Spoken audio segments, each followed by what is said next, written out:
I have a little trigger for that. People slurping their coffees or, you know, making weird swallow noises or crunching too loudly. Like it just gets into my head. Anyway. It gets into my head when I'm doing it. I can always tell when I'm doing it. Really? And that's great. With apples, chips. Yeah. And then once you know you're doing it, you can't enjoy anything anymore. The weird thing is I've passed this on to my daughter, and she now looks at me when I make little noises with the same look that I give everyone else. So, do you reckon you're self-aware? I think so.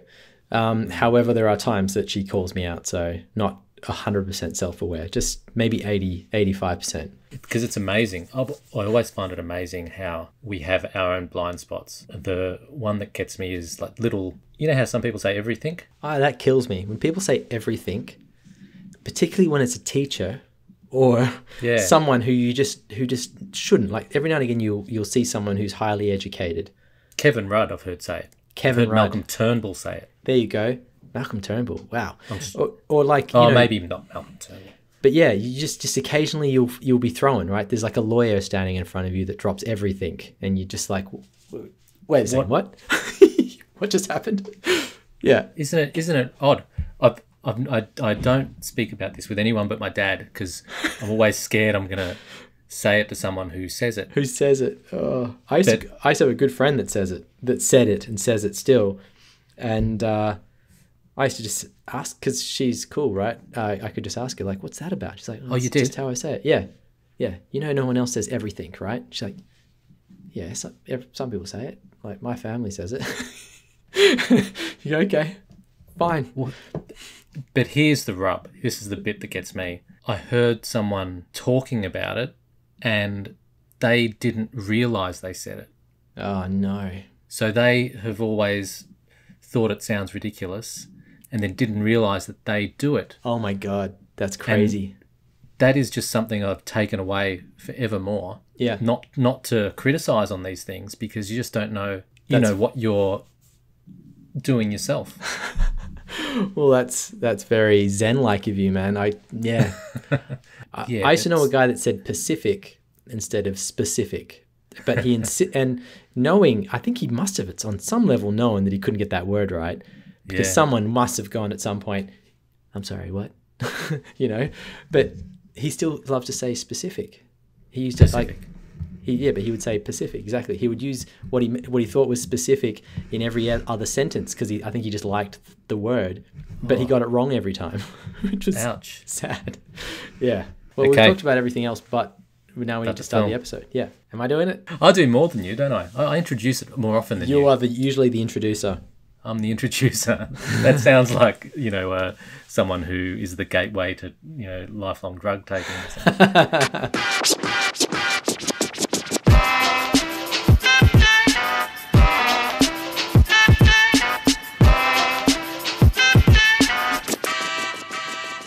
Welcome to That Reminds Me Of.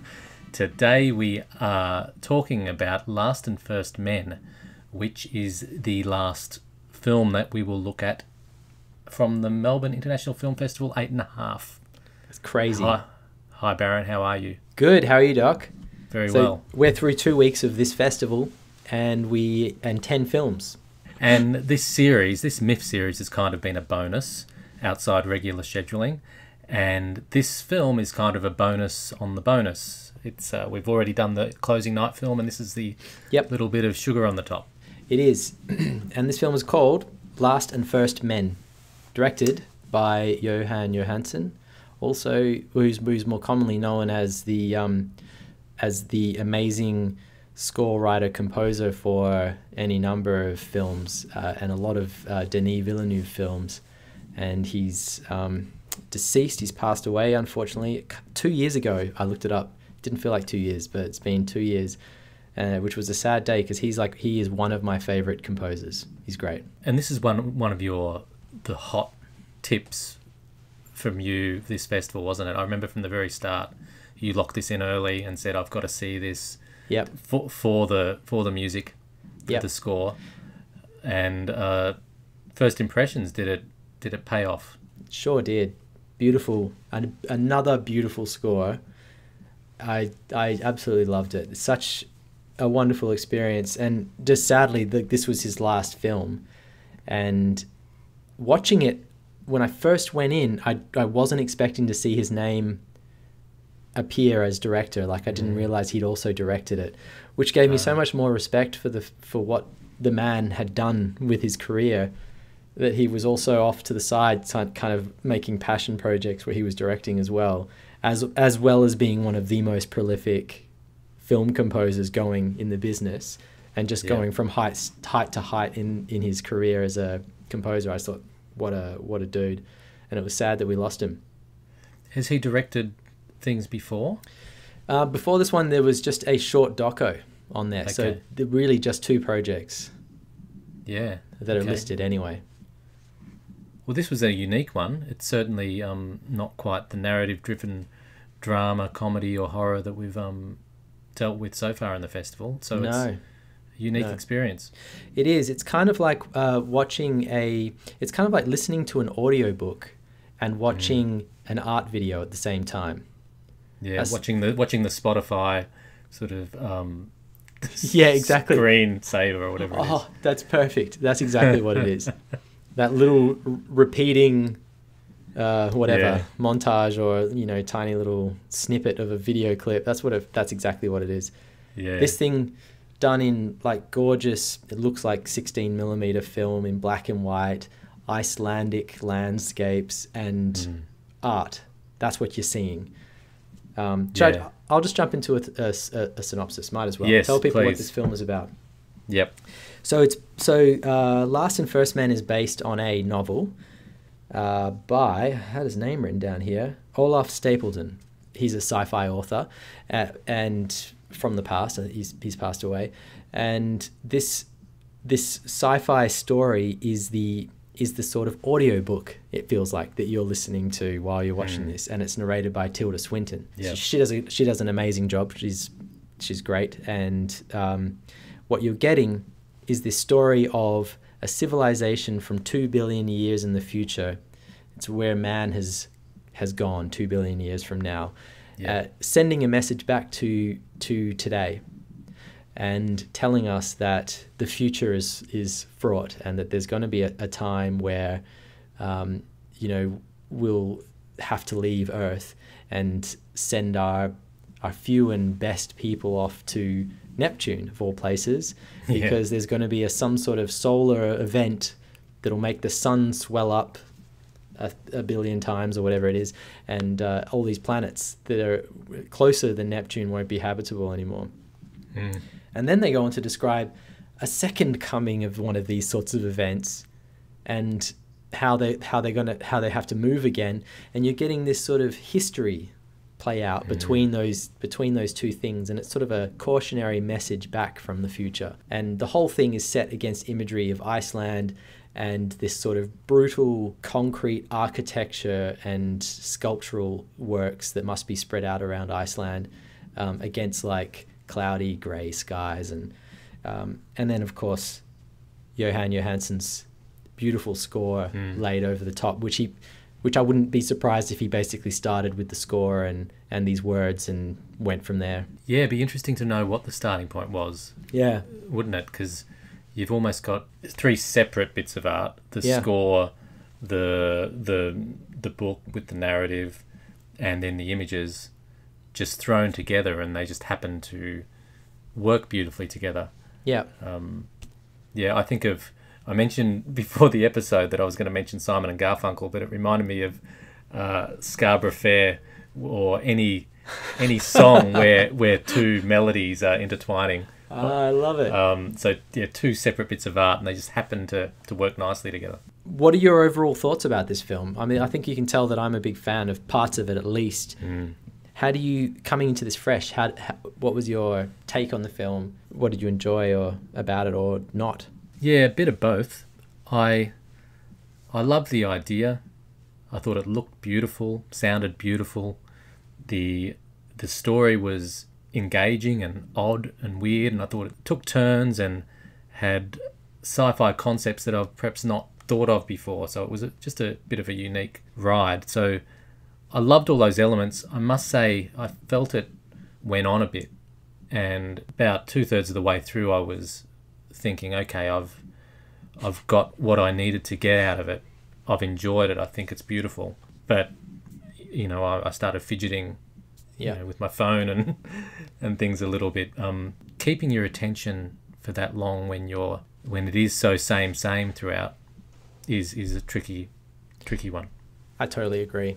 It saddens me to say it, but I think this film is about a 15-minute film, you know, like it just feels like it's a short film. And if it was a short film, it'd be a knockout short film. Like it would storm the festival circuit, you know. But as a feature, there wasn't enough of a story in any of it really to get us through, I think, what turned out to be 70 minutes or something like that.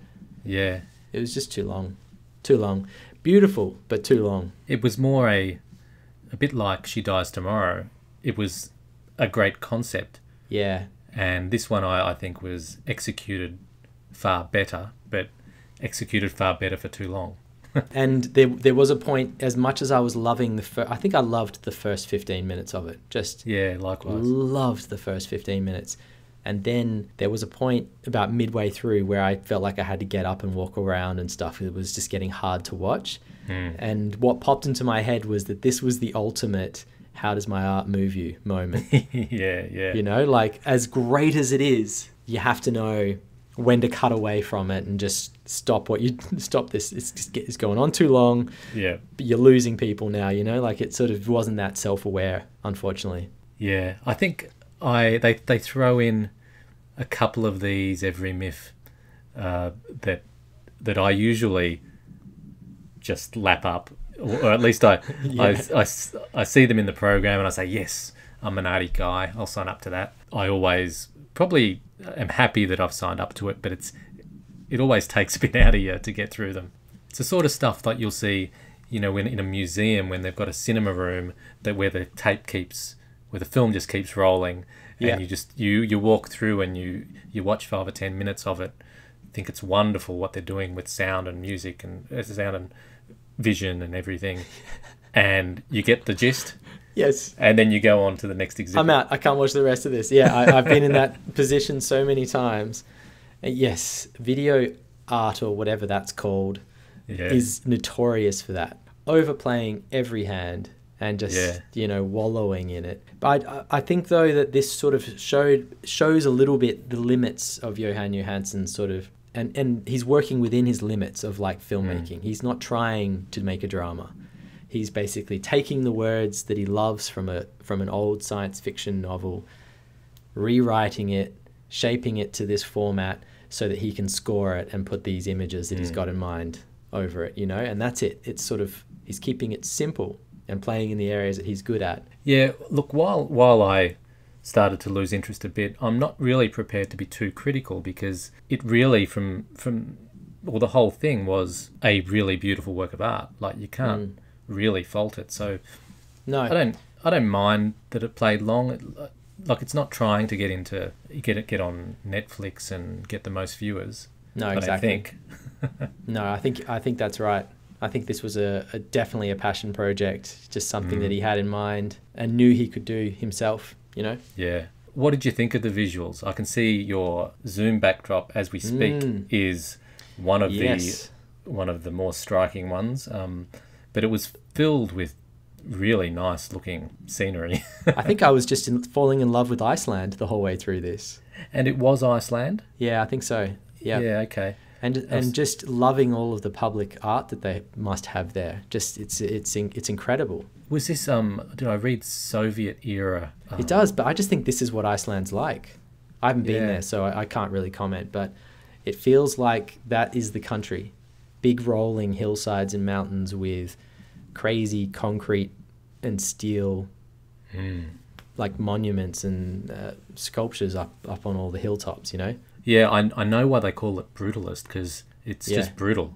It is. I love how they got movement out of some of these objects with the use of that parallax effect and things like that. Yeah, sometimes it looked like a Dali or Escher painting. Yeah, you know, where you could it felt like things, you know, inanimate objects were actually moving across the screen. Absolutely. I haven't looked him up yet, but you have to mention Sturla Brandt Grovlin. That's a hard name to say. Okay. Icelandic cinematographer who did an amazing job on this. I mean, but how can you get it wrong in some ways as well? Like if you've got that old grainy film and it's black and white and, it's such a strong direction, such beautiful setting, you should be able to smash it out of the park. But he did a great job. Yeah, that's a good point. And that's the sort of thing that I would probably say, like surely I could do it if they're just standing there, these structures, and just point the camera at them. Yeah, there's more to it than that, right? At a base level, I feel like I should be able to do it, but yeah. I don't think my end result would look quite as nice. No, it wouldn't look... Yeah, probably not. Well, I don't know if you spend enough time there doing it. Yeah, don't be so quick to agree with me. Yeah. No, so I have a lot of remind me ofs for this film, actually. Lots of things popped into my head as I was watching it. Probably because it was playing long and I was sitting there starting to think ahead. Yeah. Any for you? Well, it starts off as 2001 with the obelisk. That's number one, right? Yeah. Yeah. That's a clear one for sure. And that really travels through the whole thing a little bit. It's got the sci-fi bit. It's got the weird structure bit. It's got the what else has it got? The score is a little reminiscent. Yep, and there's kind of this feeling of a greater power or a more evolved person or species sending a message back. Yes. It's got that as well. Hey, before we get on to more reminds me ofs, what did you think of the story itself? I think I liked the first half of the story more than the second half. I think it suffered from almost the same thing as the rest of the film in that it played really long and meandered but without actually sort of ratcheting up any tension or upping the ante in any way. So you just it just felt long. Felt like it needed to be a lot shorter for where it ended up. Yeah. Yeah, it seems, because this is a novel, isn't it? 1930 novel, 336 pages it says. So whatever the case, they're not going to get the whole novel out there. This is a full-on abridged version with the best little quotes. Yeah. So I think I like the vibe of the story, but just don't see the need to say too much of it, because you can't say it all, you can't encapsulate it all. So let's just get that vibe in and then go and have a cup of tea. I think that's right. And they could have had the same arc of the story. We could have begun and ended where we did, but just took a lot of the middle out or just condensed it. Wouldn't have been hard. But, he probably wanted to make a feature film.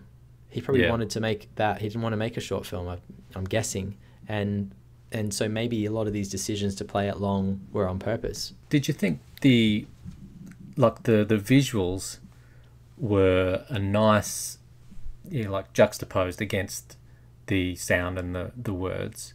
Yeah. But were they telling enough of a story in themselves? I don't think so. Occasionally you'd really they'd play off each other particularly well. When I think they were talking about what these future human species looked like.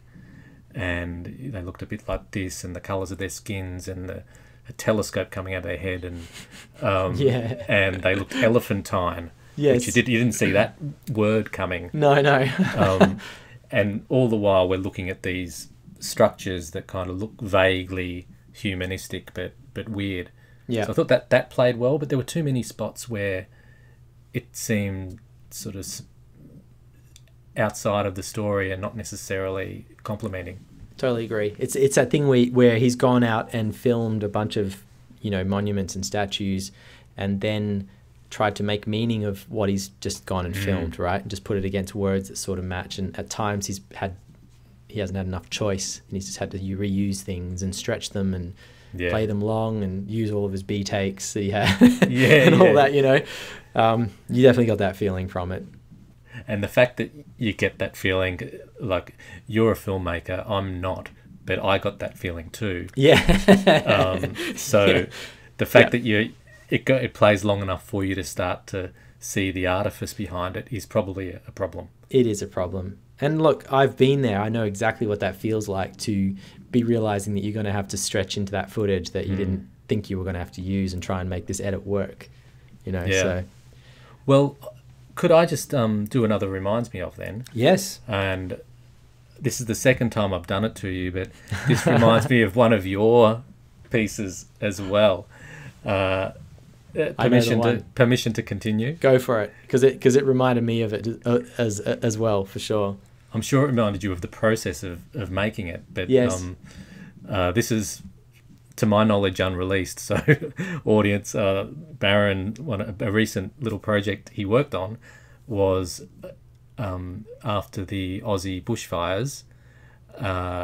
He shot this great drone footage of the aftermath of the fires, and then put to that a little poem, I guess, spoken word piece that related to the bushfire theme, but played off it, and they, the sound and image, words and everything were just vaguely connected, and the end result was really, really nice.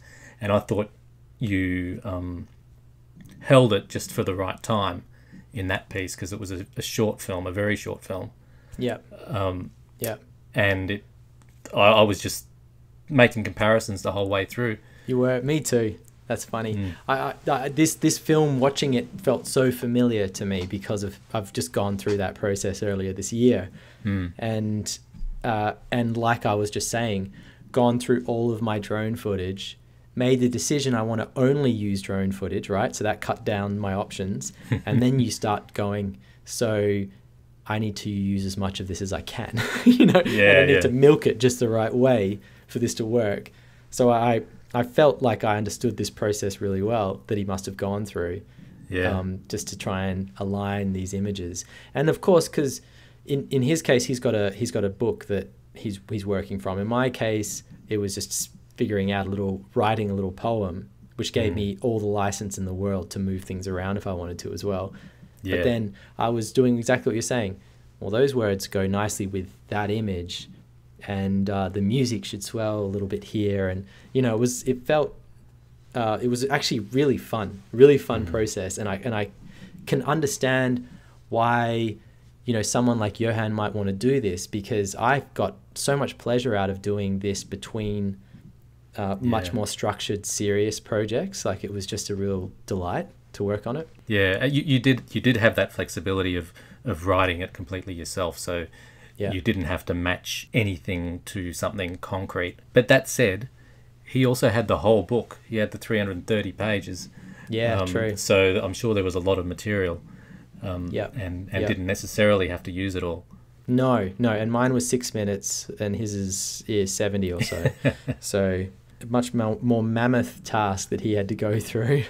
I think that's such an important point, at least for my enjoyment of these types of films, where the real genius is in the concept, and that's you see the first 5 or 6 minutes of this film, and it does everything it needs to do to you in that 5 or 6 minutes.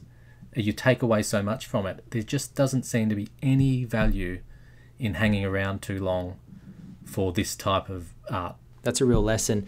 And, I think I showed you an early cut of that bushfire film, and it was a lot longer. And, the more, and even now when I look back at the film, I think, it probably could be shorter still. You know what I mean? But I think, like, the more you can trim these things down, the better off it is. If you can get your message across with, like, full punch in less time, then it's probably going to do better overall. It's funny, and seeing those early cuts of your one shows me how perfect you've got to get it, because sometimes there would be things that just jarred, and they would jar until you solve them. Yes. And then it's right. So every frame, every beat is super important to marry all the elements together. That's exactly right. When you get it right, you can sit back feeling satisfied, and you know it's going to work. Definitely.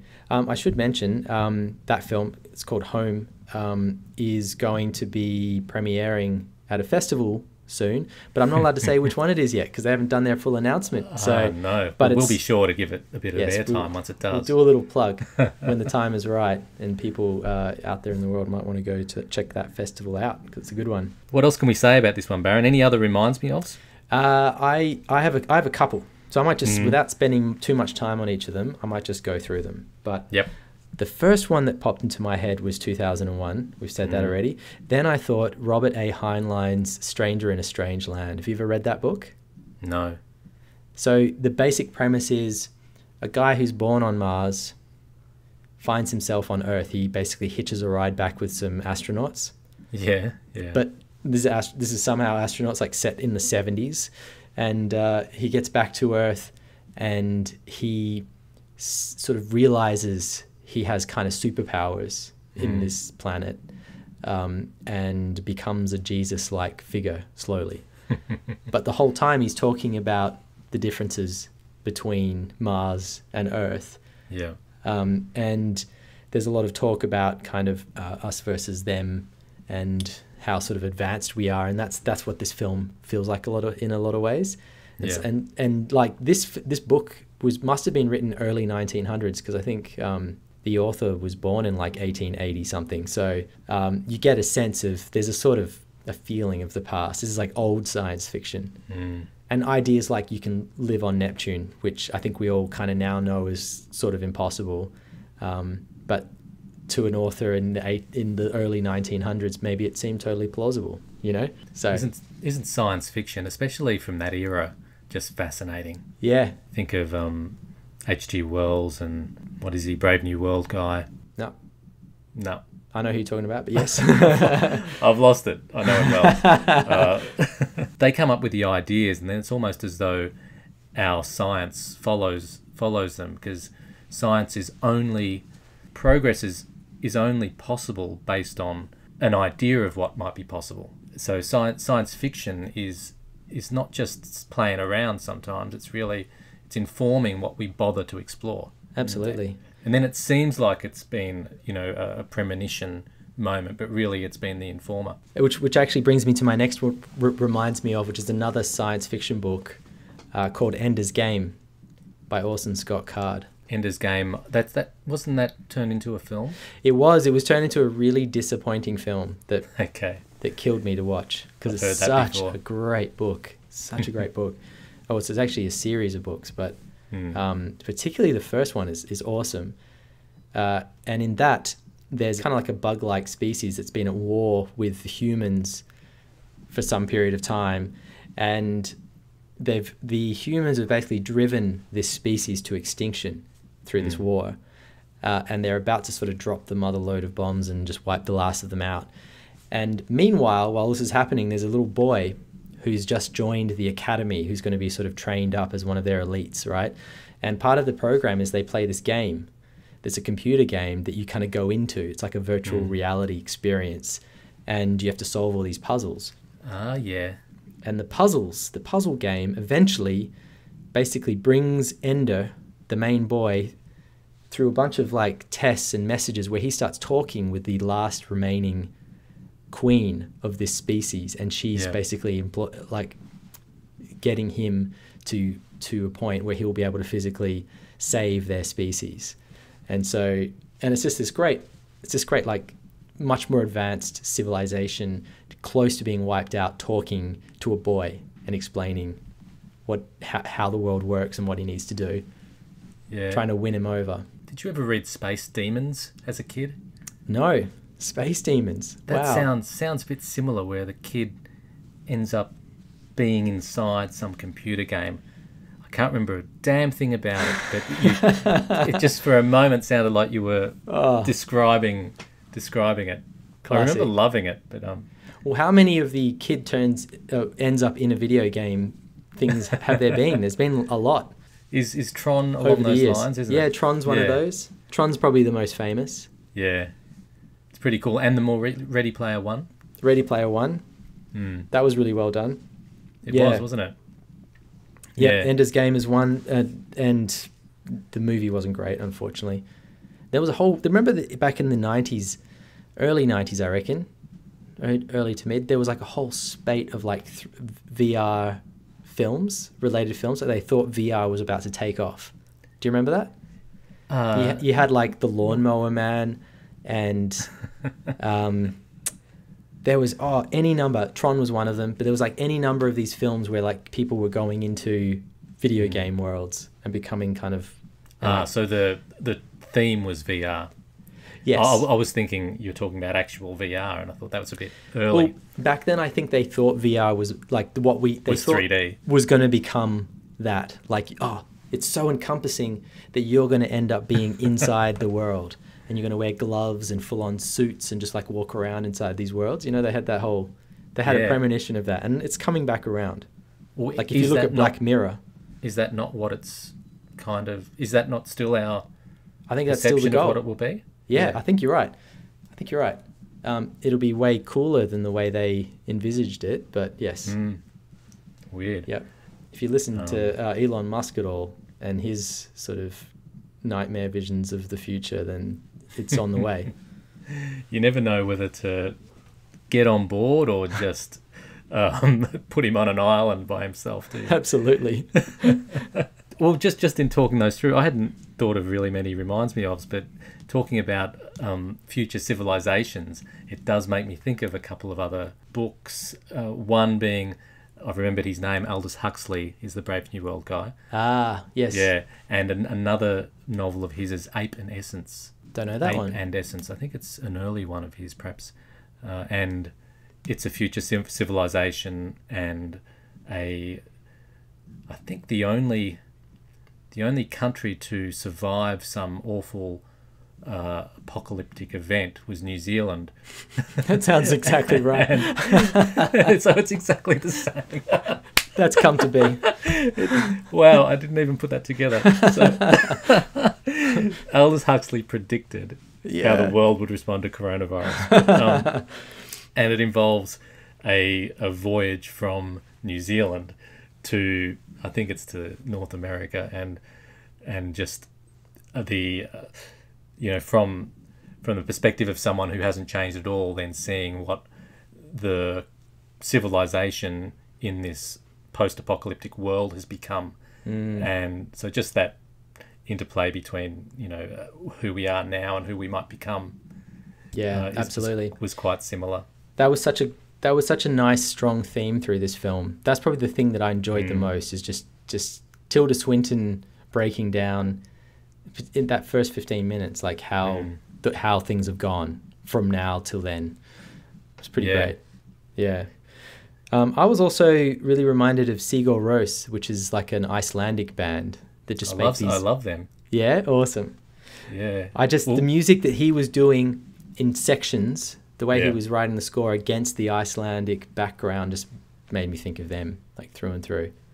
They suffer from the same problem though, because you listen to them for a minute or two and your mind gets blown. Yes. And then unless you're on some, heavy drugs,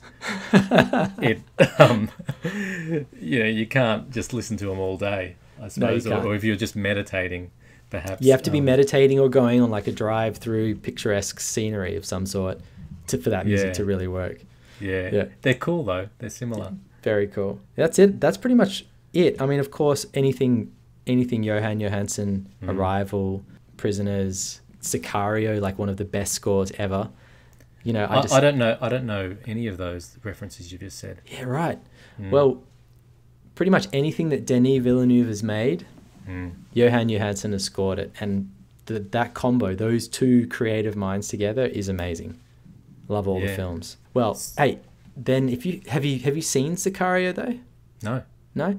That could be a homework film for you. I think it might have to be. We need to have a homework episode. We need another one, right? It's been a little while. Yep, Sicario and Aliens 3 I've still got on my list. Aliens 3 and Arrival. That's your Alien theme and Johann Johansson. Okay. If you can do those three, then you're good. Have you seen the original Time Machine? Let me think. With what's his name? Robert Taylor. I don't think I have. If I have, it was so long ago that I can't remember it. That's cool. This film doesn't necessarily remind me of it, but now that we're talking about future civilizations, all the sci-fi stuff, whenever I think about future civilizations and time travel, my mind completely goes to the Time Machine, both the novel, but also that particular film version. Which, you know what, I don't want to give anything away because you're going to go see Arrival at some point. This Arrival, also scored by Johann, is like one of the perfect remind me ofs for this. Absolutely. Okay, Arrival. Noted. Yep. Noted. Well, on that note. On that note, what a great film. Just I love what he was doing here. It is too long. It goes on a bit. But just what he's achieved with this and what he was going for is great, and I still appreciated it, even though I got uncomfortable towards the end. One little spark of brilliance that just occurred to me. I don't know how to articulate it, but so I think I was wrestling with the fact that there was a narrative in the dialogue, in the voiceover, but no real narrative in the vision. It was just. That is a problem, definitely. Just what it looks like. And I was trying to work out what the real meaning of the vision is other than looking beautiful.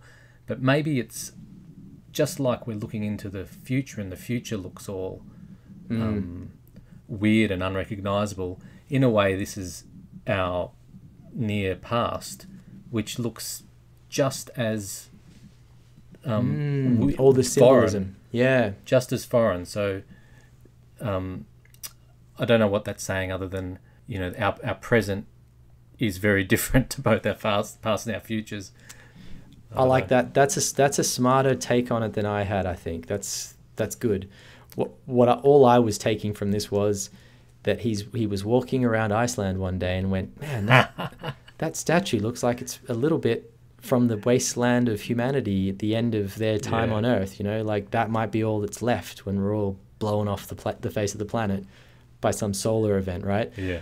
And then he went, that reminds me of that book that I read once. That reminds me of that book I read. That's so right. I think you've nailed it. What better reflection to end on than you nailing it? So awesome. Doc, that wraps up MIF. MIF is done. No more MIF. MIF is done for this year. And our next one, I guess, will just be a normal episode. A normal episode, and we're going to make it something fun. We don't know what it is yet, but we're going to decide on something really like the opposite of artsy. It's just going to be really shallow and full of explosions and fun. So if we've lost anyone over the last few weeks, we'll be back next time. We'll get you back. Tune in next time. Cool. See you, Baron. Awesome. Cheers, Doc.